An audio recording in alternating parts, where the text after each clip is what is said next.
Hello everyone. अब हम start कर रहे हैं क्लास 7 गणित प्रकाश 2। सेकंड बुक इंट्रोड्यूस हुई है क्लास 7 में मैथ्स में। तो बुक 2 से हम चैप्टर 1 स्टार्ट कर रहे हैं which is geometric twins. Geometric twins means जो शेप एक दूसरे के आइडेंटिकल हो, एक जैसे दिखते हो, उनका शेप साइज सब कुछ सेम हो, वो होते हैं ज्योमेट्रिकल ट्विंस। इन्हें कॉन्ग्रुएंट शेप्स भी कहते हैं। जैसे कि यहाँ पर बहुत अच्छे से आपको एक्सप्लेनेशन दिया गया है, तो इन एग्जाम्पल से इनको पढ़ के आप अच्छे से समझ पाओगे कि ज्योमेट्रिकल ट्विंस या कॉन्ग्रुएंसी क्या होती है। आप यहाँ पर एक सिंबल देख रहे हो। अब ये सिंबल कई तरह से बनाया जा सकता है। जनरली आप देख रहे हो कि एक लाइन इस तरह से है, दूसरी लाइन इस तरह से है, लेकिन क्या ये शेप एक दूसरे के बिल्कुल एक जैसे हैं? अब ये शेप आप ऐसे भी बना सकते हो, आप ऐसे भी बना सकते हो, आप ऐसे भी बना सकते हो। दो लाइन तो आप किसी भी तरह से एक दूसरे से ज्वाइन कर सकते हो, लेकिन इसका मीनिंग ये है क्या कि वो शेप एक जैसे हो गए? हम एक एक करके देखने वाले हैं कि हमें क्या चीजें चाहिए होती हैं अलग अलग शेप्स के लिए। आप किस तरह से कॉन्ग्रुएंसी डिसाइड कर सकते हो। अब यहाँ पर आप एक लाइन देखते हो ए बी और ये सी 3 पॉइंट्स में दे दिया गया है। अगर आपको इन लाइंस का मेजरमेंट भी बता दिया जाए कि ये लाइन है 3 सेंटीमीटर, ये लाइन है 5 सेंटीमीटर फॉर एग्जाम्पल, तो क्या आप बिल्कुल सिमिलर शेप क्रिएट कर सकते हो? तो 3 सेंटीमीटर अगर ऐसा बताया जाए कि 2 लाइंस हैं जिनमें से एक 3 सेंटीमीटर है, एक 5 सेंटीमीटर है और वो एक दूसरे को ज्वाइन करती हैं, तो आप कैसे भी कर सकते हो 3 centimetre 5 centimetre, 3 centimetre 5 centimetre, 3 centimetre 5 centimetre, आप किसी भी तरह से इन्हें ज्वाइन कर सकते हो। तो यहाँ पर जब आप शेप बनाने वाले हो वो शेप इसके सिमिलर नहीं आएगी। तो इसके लिए हमें क्या चाहिए? हम इसके लिए हमें चाहिए कि ये एंगल कितना है। अगर ये एंगल हमें बता दिया जाए तो हम इसके सिमिलर शेप क्रिएट कर सकते हैं। सपोज ये एंगल है 80 डिग्री, तो अगर कहा जाए कि एक लाइन 3 सेंटीमीटर की है, उस पर 80 डिग्री का एंगल बना हुआ है और दूसरी लाइन 5 सेंटीमीटर की वहां पर इस तरह से ज्वाइन की गई है, तब आप ये इमेज एग्जैक्ट क्रिएट कर सकते हो। तो आपको चाहिए मेजरमेंट और angles. Are the arm length AB and BC sufficient to exactly recreate this figure? अब इस फिगर को रिक्रिएट करने के लिए, फिर से बनाने के लिए, क्या केवल AB और BC इनकी साइड लेंथ काफी होगी? नो, हमें एंगल भी चाहिए, क्योंकि एंगल के बिना, उनके बीच में कितना एंगल है इसके बिना हम नहीं जान पाएंगे कि वो शेप एग्जैक्टली कैसी दिखती है। तो एंगल यहाँ पर होना जरूरी है। इस फिगर का एग्जैक्ट रेप्लिका करने के लिए आपको चाहिए AB का मेजरमेंट, BC का मेजरमेंट और इनके बीच का एंगल। एंगल को पढ़ते हैं एंगल ABC। जिस वर्टेक्स पर, जिस कॉर्नर पर एंगल बना होता है वो हम इस तरह से बीच में रखते हैं और उसके जो अटैच्ड पॉइंट्स होते हैं उनको हम कॉर्नर पर रखते हैं। तो इस तरह से हम एंगल रीड करते हैं। तो if you know measurement of AB, measurement of BC and angle of ABC, तो आप इसका रेप्लिका क्रिएट कर सकते हो। इस तरह से कोई भी शेप हो, आप शेप को देख करके आप फाइंड आउट कर सकते हो कि कोई शेप सिमिलर है या नहीं है।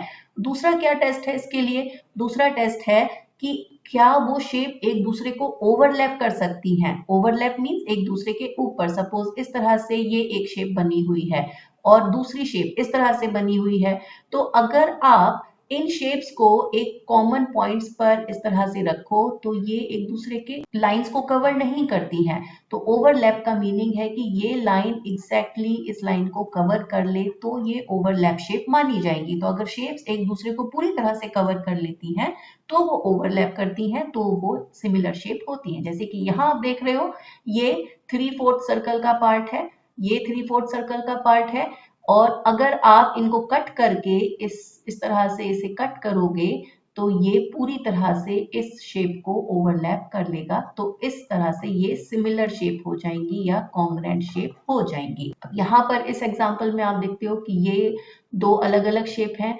अब ये साइड इस साइड के इक्वल है, ये साइड इस साइड के इक्वल है, ये साइड इस साइड के इक्वल है, इसी तरह से ये और ये इक्वल है, ये और ये इक्वल है और ये साइड्स इक्वल हैं।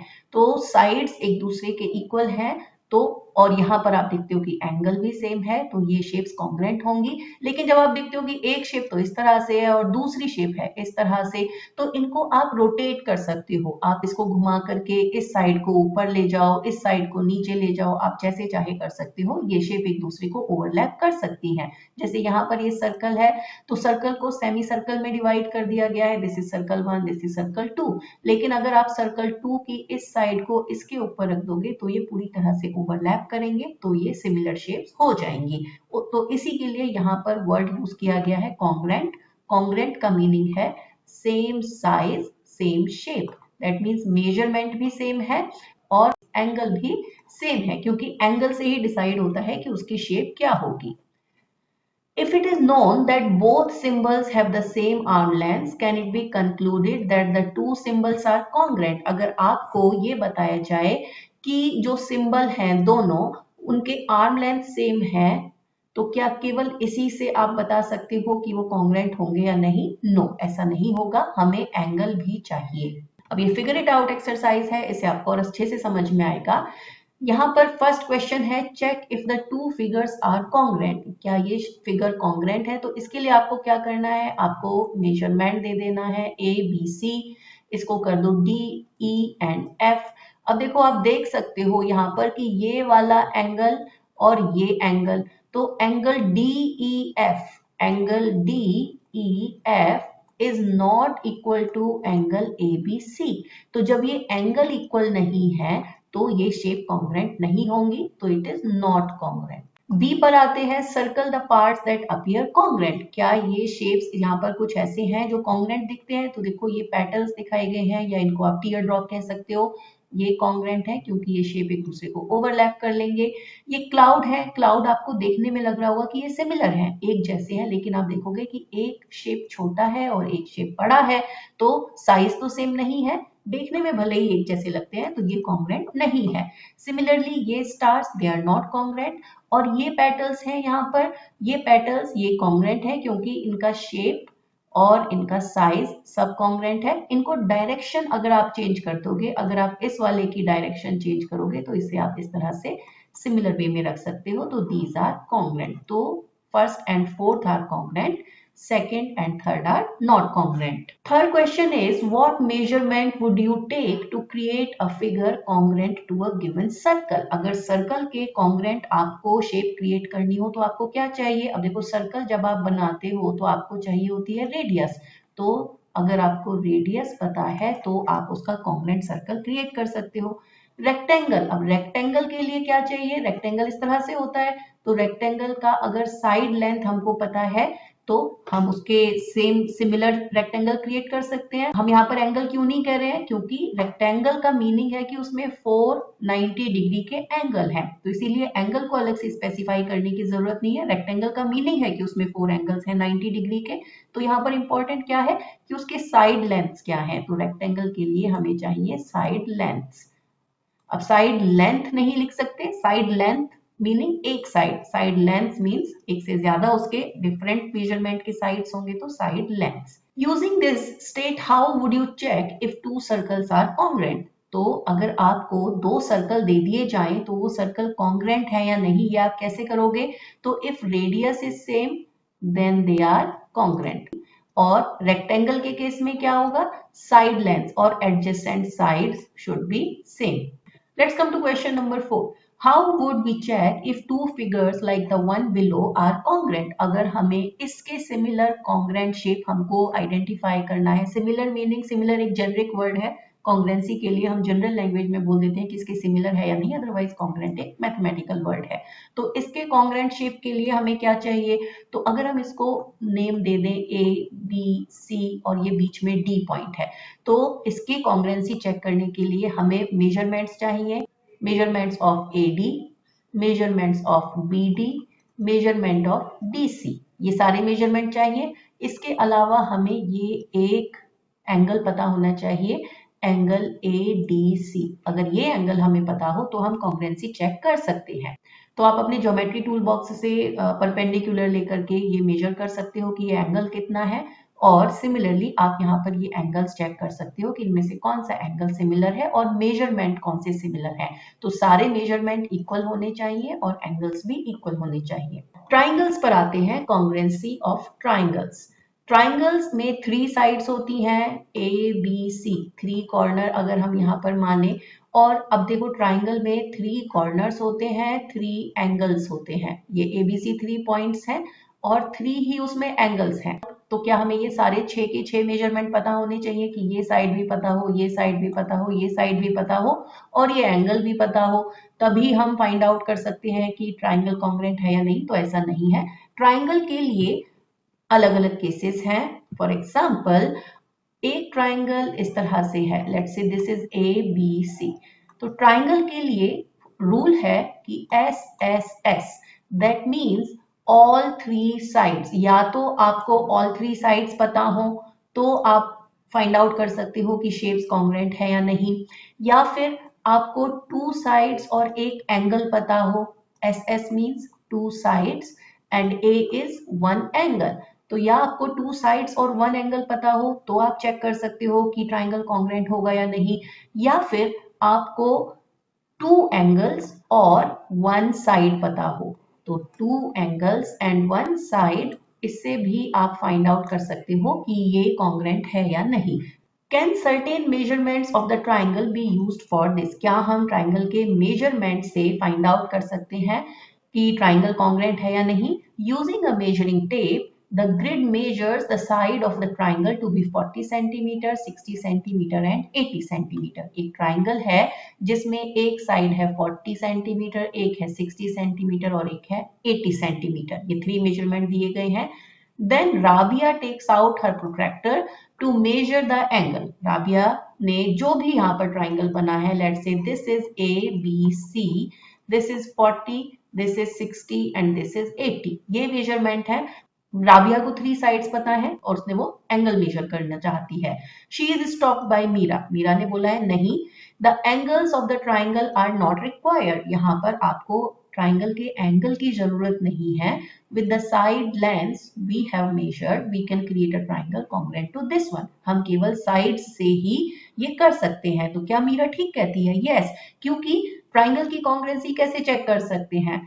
ट्राइंगल की कॉन्ग्रुएंसी हम चेक कर सकते हैं 3 साइड से। या तो हमें 3 साइड्स दिए गए हों, अब जब एक साइड है 40, एक साइड है 60, एक साइड है 80, तो हमें ऑल 3 मेजरमेंट्स मिल गए हैं, तो इससे हम एक कॉन्ग्रुएंट ट्राइंगल क्रिएट कर सकते हैं। अब आपने देखा है कि हम ट्राइंगल को ड्रॉ करने के लिए किस तरह से प्रोट्रैक्टर का यूज कर सकते हैं या फिर हम कंपास का यूज कर सकते हैं। इन दोनों को यूज करके हम ट्राइंगल बना सकते हैं।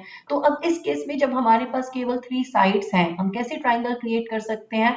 80 सेंटीमीटर की एक लाइन ड्रॉ कर लो, इनको नेम दे दिया बी एंड सी, और अब कंपास में 40 सेंटीमीटर का डिस्टेंस लेंगे और उससे एक सर्कल बना देंगे, इस तरह से आर्क बना देंगे, और फिर सी पॉइंट पर रख करके हम 60 सेंटीमीटर का डिस्टेंस उसमें लेंगे और उससे एक आर्क बना देंगे। तो इस तरह से जो ट्राइंगल बनेगा वो इसका कॉन्ग्रुएंट हो जाएगा। यहाँ क्योंकि ये हैंडमेड है तो you may feel it differently, लेकिन जब आप कंपास से और प्रोटेक्टर से करोगे तो आपको ये सेम लगेगा। तो ये तरीका है जब आपको 3 साइड्स दिए गए हैं। तो do you agree with Meera? Yes. क्यों? क्योंकि it has 3 sides. 3 sides are enough to find out और to create a congruent triangle. Instead of the lengths being 40, 60, 80, suppose the side lengths have been 4, 6, 8 centimetre. अब वो ratio से कम कर दिया गया है कि 40 सेंटीमीटर की जगह आप मान लो 4 सेंटीमीटर है, 60 सेंटीमीटर की जगह मान लो 6 सेंटीमीटर है और 80 सेंटीमीटर की जगह मान लो 8 सेंटीमीटर है। तो क्या अब हम कॉन्ग्रुएंट ट्राइंगल क्रिएट कर सकते हैं? तो यस, क्योंकि 3 साइड्स हमने 40, 60, 80 की जगह 4, 6, 8 मान लिया है। तो जब आपको ट्राइंगल के 3 साइड्स दिए गए हैं तो आपके पास कोई और पॉसिबिलिटी नहीं है कि आप वहां पर किसी और तरह का ट्राइंगल क्रिएट कर पाओ। तो फॉर एग्जांपल जब हमें 4, 6, 8 का यहाँ पर क्रिएट करना है, तो लेट्स से हम यहाँ 4, 6, 8, तो ये 0 से लेकर के और हम 8 सेंटीमीटर तक की एक लाइन क्रिएट कर देते हैं and let's give it a name A and B. हमें एंगल नहीं यूज करने हैं, अब हमें चाहिए कंपास, और कंपास में हमको चाहिए 4 सेंटीमीटर। तो 4 सेंटीमीटर हमने ए पॉइंट पर लिया है और अब इसको हम यहाँ से ड्रॉ कर देंगे। एक हमने आर्क बना दिया, ये सर्कल ड्रॉ कर दिया, और हमें दूसरे पॉइंट पर चाहिए 6 सेंटीमीटर, तो यहां से हम इसको 6 सेंटीमीटर का डिस्टेंस ले लेंगे। दिस कम्स टिल 2, इतना हुआ, और अब यहां से हम ये क्रिएट कर देंगे।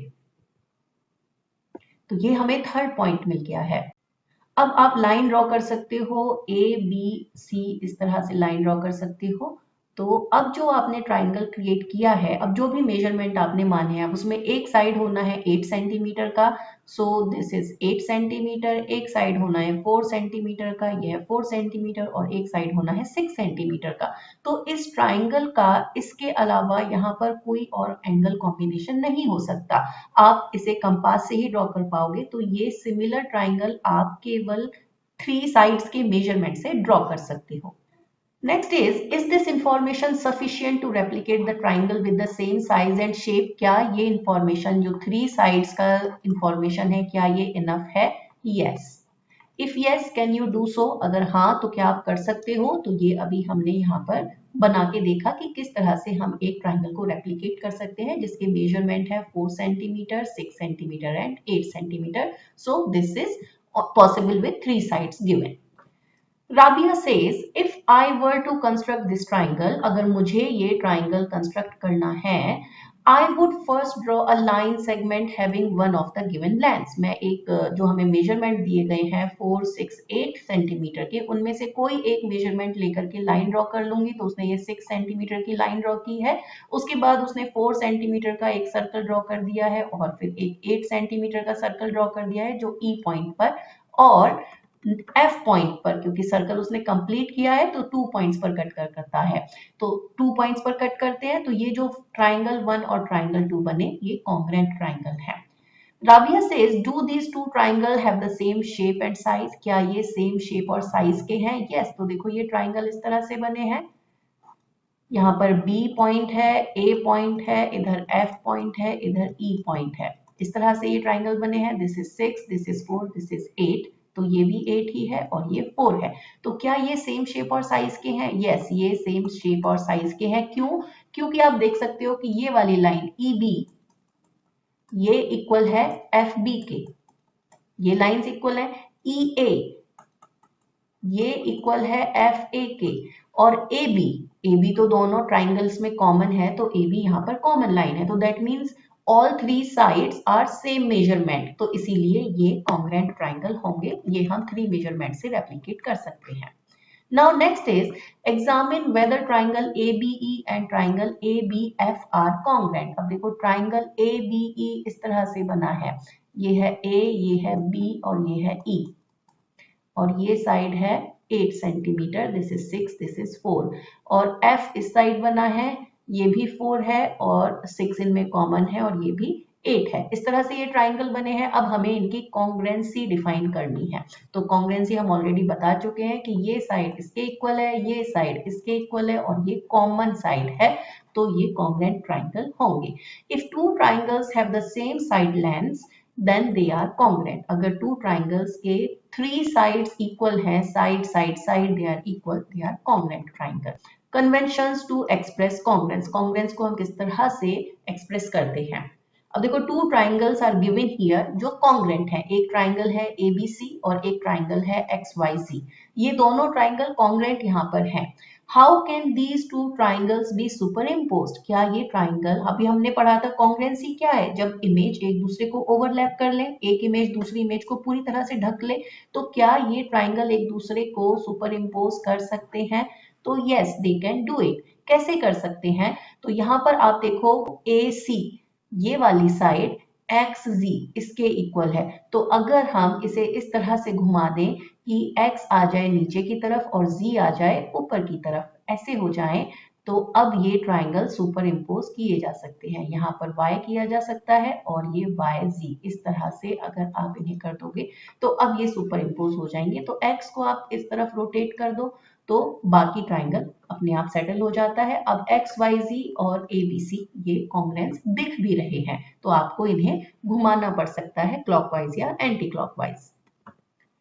Are there other ways of overlapping the vertices so that triangles fit exactly over each other? क्या कुछ और तरीके हैं जिनसे हम इन ट्राइंगल्स को exactly एक दूसरे पर ओवरलैप कर सकते हैं या ये फाइंड आउट कर सकते हैं कि ये ट्राइंगल कॉन्ग्रेंट है या नहीं है? तो यस, देयर आर वेज। अभी हमने देखा कॉन्ग्रेंसी हम कैसे प्रूव करते हैं, एक तो हमने कर लिया SSS, अब बाकी के मेथड क्या है? The fact these triangles are congruent shows that their respective angles are equal. Angles भी इक्वल है, साइड्स भी इक्वल है। साइड्स तो आपको इक्वल बता दिए गए हैं, लेकिन कॉन्ग्रुएंसी का मीनिंग यही है कि शेप और साइज बिल्कुल इक्वल है। तो shape is defined by angles and size is defined by measurement. तो अगर मेजरमेंट इक्वल है और एंगल्स इक्वल है तो शेप कॉन्ग्रुएंट है। तो अब यहाँ पर ये एंगल A और ये एंगल X ये इक्वल हो गए, that's what it is here.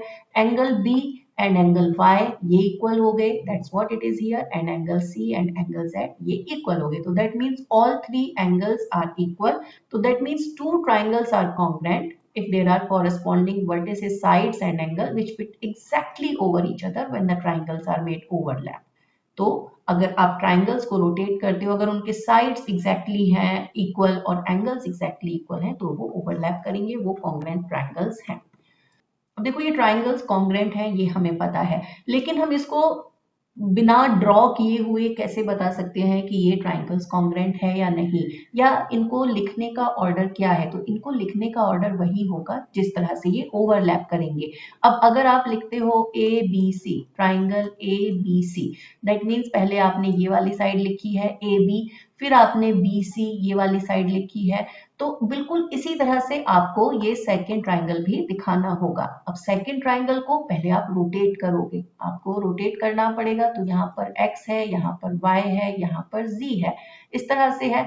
अब X Y AB के इक्वल है, तो यहाँ पर ये ट्राइंगल होगा XYZ। दैट मीन्स यहाँ आपने पहले AB साइड ली, तो AB साइड XY के इक्वल है, तो आपने XY साइड पहले लिखा। उसके बाद आपने BC साइड ली, अब BC साइड YZ के इक्वल है, तो ये आपने इस तरह से लिखा। तो triangle ABC is congruent to triangle XYZ। इस तरह से ये ट्राइंगल कॉन्ग्रुएंट होंगे। अगर आप इसको इस तरह से लिख दो किसी भी ऑर्डर में कि triangle ABC is congruent to triangle YXZ, तो ये रॉन्ग है, ऐसा नहीं है। यहाँ पर ऑर्डर इंपॉर्टेंट है, आपको ये बताना है कि किस ऑर्डर में वो कॉन्ग्रुएंट है, किस ऑर्डर में वो कॉन्ग्रुएंट नहीं है। दैट मीन्स जो सेम साइड्स हैं वो उसी तरह से ऑर्डर में मेंशन की जानी चाहिए, तभी आपके ट्राइंगल कॉन्ग्रुएंट होंगे। Next is, can you identify a pair of congruent triangles below? क्या हम यहाँ कॉन्ग्रुएंट ट्राइंगल्स आइडेंटिफाई कर सकते हैं? तो आप यहाँ पर देखो कि ये एक रेक्टेंगल है, रेक्टेंगल जिसके ऑपोजिट साइड्स इक्वल होते हैं। तो दैट मीन्स जब आपने रेक्टेंगल को इस डायगोनल के थ्रू टू पार्ट्स में डिवाइड किया है तो आपके पास टू ट्राइंगल बन गए। एक बन गया ABC, एक बन गया ABD, ये ट्राइंगल हो गया, और सेकेंड ट्राइंगल हो गया ये। लेकिन यहाँ पर आप ये कैसे लिखोगे कि ये ट्राइंगल कॉन्ग्रुएंट है? तो जो इक्वल साइड है, जैसे कि AD, यहाँ AD साइड है BC के इक्वल है, AD और BC इक्वल है। उसी तरह से BA, ये वाली साइड BA इक्वल है DC के, तो BA is equal to DC। इस तरह से ये साइड्स इक्वल हैं और BD इसमें कॉमन है।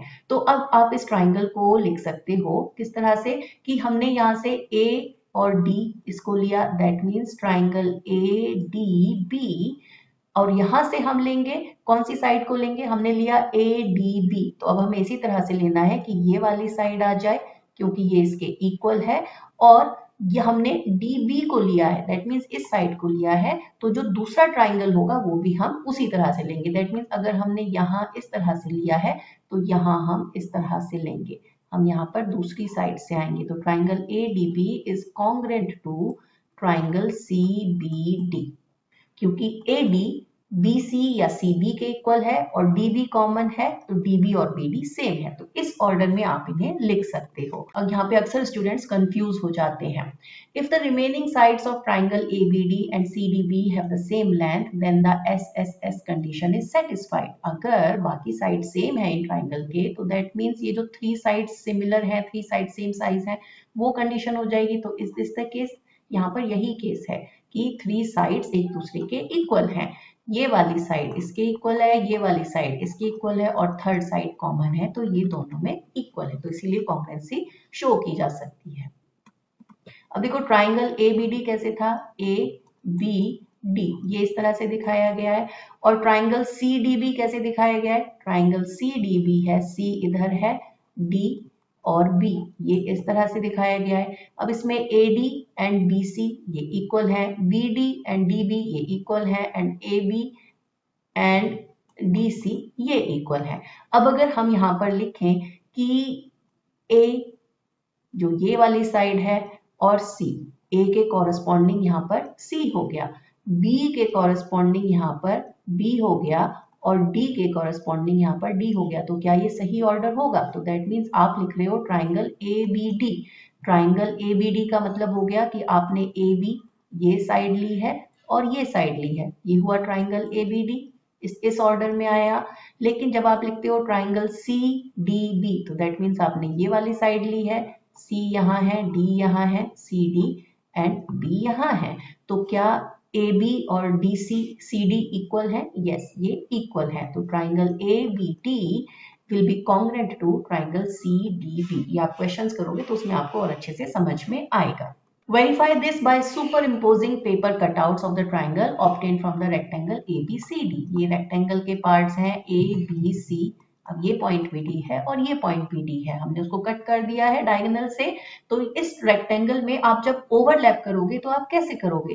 तो देखो C को अगर आप A के पास ले जाओ तो आपको इसको रोटेट करना पड़ेगा, यहाँ पर B है, तो C को जब आप ऊपर लेकर के जाओगे तो C यहाँ हुआ, तो आपको B इधर रखना पड़ेगा, तभी AD और CB इक्वल होंगे, और आपको यहाँ पर D रखना पड़ेगा, तभी CD और AB इक्वल होंगे, और तब ये साइड BD इक्वल होगी। तो आपके ट्राइंगल का फॉर्म क्या होगा? अगर आप लेते हो ABD तो triangle ABD will be congruent to triangle CDB, और आप लिख सकते हो ट्राइंगल ADB, अगर आप इस तरफ से लेते हो triangle ADB will be congruent to triangle CBD। तो ये आपको चेंज करना पड़ेगा, तो ये आपको अभी कंफ्यूज होने की जरूरत नहीं है, आप प्रैक्टिस करोगे, क्वेश्चंस देखोगे तो उससे आपको आइडिया हो जाएगा। बट कॉन्ग्रुएंसी में आपको ऑर्डर देखना पड़ता है कि आप किस ऑर्डर में नेमिंग कर रहे हो। Identify the correct correspondence of vertices and express the congruence between two triangles। तो ये यही है जो अभी हमने किया, आपको vertices को इस ऑर्डर में लिखना है जिससे congruency प्रूव हो, तो या तो आप इस तरह से लिख सकते हो या फिर आप इस तरह से लिख सकते हो, दोनों ही तरह से ये ट्राइंगल congruent है। Next is figure it out exercise। Question number 1 is suppose triangle HEN is congruent to triangle BIG। अब यहाँ पर ट्राइंगल की शेप हमें कुछ नहीं दी गई है, list all the other correct ways of expressing this congruence। Triangle HEN is congruent to triangle BIG। So let's say this is triangle HEN and this is triangle BIG। ये congruent triangle है, congruency का मतलब है HE is equal to BI, EN is equal to IG and NH या HN आप किसी भी तरह से ले लो is equal to BG। तो ये साइड्स हैं। अब जब 3 साइड्स इक्वल हैं तो उनके एंगल्स भी इक्वल हैं, लेकिन ट्राइंगल कॉन्ग्रुएंट दिखाने के लिए हमें क्या करना है? Triangle HEN। अब देखो HE हमने ये साइड ली है, अब HE किसके इक्वल है? BI के इक्वल है, तो ट्राइंगल BIG। अगर आप एक साइड का ऑर्डर ठीक कर लेते हो तो आप ऑटोमेटिकली उसको कॉन्ग्रुएंसी प्रूव कर सकते हो। या फिर आप यहाँ पर एक तो ये मेथड हो गया कि आप इस तरह से शो कर सकते हो कि ट्राइंगल कॉन्ग्रुएंट है या नहीं, लेकिन अगर आप चाहते हो कि मैं E से स्टार्ट करूं तो अगर आप लिखते हो ट्राइंगल ENH, हमने इस तरह से ये ट्राइंगल लिया है, इस डायरेक्शन में लिया है ट्राइंगल ENH, तो ये किस ऑर्डर में कॉन्ग्रुएंट होगा? तो EN किसके इक्वल है? IG के इक्वल है, तो it will B triangle IGB। इस तरह से आपको ये चेंज करना पड़ेगा। या फिर अगर आप ट्राइंगल्स का साइड एच एन लेते हो, अगर आप लेते हो ट्राइंगल एच एन ई, आपने डायरेक्शन चेंज कर दी तो ये किस कॉन्ग्रुएंसी में आएगा, बी जी, क्योंकि एच एन अब आप इस डायरेक्शन में जा रहे हो तो यहां भी आप इसी डायरेक्शन में जाओगे, तो it will be congruent to triangle B G I. तो ऐसा नहीं है, आप इस तरह से नहीं लिख सकते कि triangle H E N is congruent to triangle I G B और फिर आप बोलो कि मैंने तो सेम ही ट्राइंगल तो है वो, उसको किसी भी ऑर्डर में लिख सकते हैं। That's not right. आपको ऑर्डर देखना पड़ेगा कि आप किस साइड को पहले लिख रहे हो, उसी के कॉरेस्पॉन्डिंग, उसी के इक्वल साइड को आपको दूसरे ट्राइंगल में पहले रेफर करना पड़ेगा। तो these were the different ways जिनसे आप हैन और बिग ये ट्राइंगल्स को कॉरेस्पॉन्डिंगली कॉन्ग्रुएंट दिखा सकते हो। Question number 2 is determine whether the triangles are congruent. अब अगेन हमें बताना है कि ट्राइंगल कॉन्ग्रुएंट है या नहीं। इफ यस, अगर हाँ, एक्सप्रेस द कॉन्ग्रुएंस, तो आपको बताना है कि उनकी कॉन्ग्रुएंस को किस तरह से शो कर सकते हैं। तो पहले हम क्या कर रहे हैं, हम देख रहे हैं कि एस एस एस क्या ये कंडीशन मीट होती है या नहीं। That means all three sides are equal और नॉट। अब यहाँ ये साइड है 3.5, तो यहाँ भी एक साइड 3.5 है, ये दूसरी साइड है 5 सेंटीमीटर, यहाँ भी दूसरी साइड 5 सेंटीमीटर है, ये तीसरी साइड है 6 सेंटीमीटर, यहाँ भी ये तीसरी साइड 6 सेंटीमीटर है। दैट मीन्स साइड्स तो इनके इक्वल हैं, तीनों साइड्स दूसरे ट्राइंगल के तीनों साइड्स के इक्वल हैं। अब हमें केवल ऑर्डर चेक करना है। तो देखो यहाँ आप आते हो आर ई, दैट मीन्स 3.5 वाली साइड आपने ली और उसके बाद आप 5 सेंटीमीटर वाली साइड की तरफ गए, तो आपके ट्राइंगल का ऑर्डर क्या हो गया, आर ई डी। पहले आपने आर ई ये वाली साइड ली और फिर ईडी ये वाली साइड ली, तो आर ई डी। अब सेम आपको यहां पर करना है, यहां भी आप 3.5 वाली साइड से जाओ और 5 सेंटीमीटर की तरफ जाओ, तो यहां पर ऑर्डर हो गया जे ए, ट्राइंगल का हो जाएगा जे ए एम। अब ये ट्राइंगल कॉन्ग्रुएंट होंगे, तो ये वन वे ऑफ एक्सप्रेशन हो गया कि इस तरह से आप इन्हें शो कर सकते हो। लेकिन क्या केवल यही तरीका है, नो, और भी तरीके हैं। और क्या तरीके हैं, अच्छा अगर आप चाहो कि आप 5 सेंटीमीटर वाली साइड लेते हो पहले, तो 5 सेंटीमीटर, अब ये साइड है ईडी, तो दैट मीन्स आप ईडी पहले ले रहे हो और फिर उसके बाद दूसरी साइड ले रहे हो डी आर, तो ईडी आर, इस तरह से आप ट्राइंगल लिखोगे। तो यही आप यहाँ पे करो कि आप 5 सेंटीमीटर वाली साइड से 6 सेंटीमीटर वाली साइड की तरफ चले जाओ, तो दैट मीन्स आपका ट्राइंगल बन जाएगा A M J, A M इस साइड से और फिर जे दूसरी साइड से, तो अब ये कॉन्ग्रुएंट होंगे। और तीसरा ऑर्डर भी हो सकता है कि आप डी आर, आप 6 सेंटीमीटर वाली साइड से स्टार्ट करो और 3.5 की तरफ आ जाओ। सिमिलरली आप यहाँ 6 से स्टार्ट करो और 3.5 की तरफ आ जाओ। तो कॉन्ग्रुएंसी जिनके all three sides are equal, उसको दिखाने के लिए 3 वेज हैं, लेकिन आपको ध्यान रखना है कि आप कौन सा साइड पहले ले रहे हो। तो थर्ड वे क्या हो जाएगा, यहाँ पर थर्ड वे हो जाएगा डी आर ई और इधर हो जाएगा थर्ड वे एम जे ए। ये दोनों सेट भी कॉन्ग्रुएंट होंगे, तो ये आप किसी भी तरह से शो कर सकते हो। अब आते हैं थर्ड क्वेश्चन पर। In the figure below A B is equal to A D, A B और ए डी ये इक्वल है, C B is equal to C D, तो C B is equal to C D. अब आप देखो कि ए सी ये एक डायगोनल है इधर, तो ए सी यहाँ पर कॉमन है, तो जो लाइन टू ट्राइंगल्स के बीच में कॉमन है तो दैट मीन्स वो सेम ही मेजरमेंट है। अब आप ये वाला ट्राइंगल लोगे तो भी ए सी वही लाइन है, और अगर ये सेकंड ट्राइंगल लोगे तो भी ए सी सेम ही लाइन है, तो ए सी कॉमन है। तो अब इस केस में जब ए बी और ए डी इक्वल है, इस तरह से हमें दिया गया है बी सी और डी सी ये इक्वल है या सी डी इक्वल है और AC कॉमन है दोनों ट्राइंगल्स के बीच में, तो दैट मीन्स ट्राइंगल कॉन्ग्रुएंट है, दैट इज फॉर श्योर। तो is this triangle congruent, yes congruent है।